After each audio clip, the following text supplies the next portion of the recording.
Question is 6 divided by 2 times 2 plus 1. How will you solve this question? Let's learn. Here this question is related to simplification and you have to solve the question related to simplification according to bodmas rule. Bodmas rule says that solve firstly bracket and after then solve off and after then solve divide and after then solve multiply and after then solve addition and after this solve subtraction. Here we should solve this question according to bodmas rule. Here in this question bracket is given that, then you should solve firstly this term. Now write 6 same as it is divided by 2.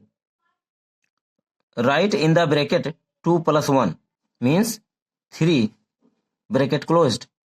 Now you have to solve this term because here is not off.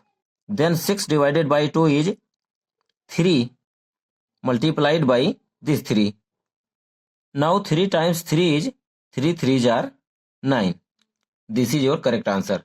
Here you should not be confused in the solution of this type of questions. Apply simply bodmas rule, then you will get the correct answer of this type of questions.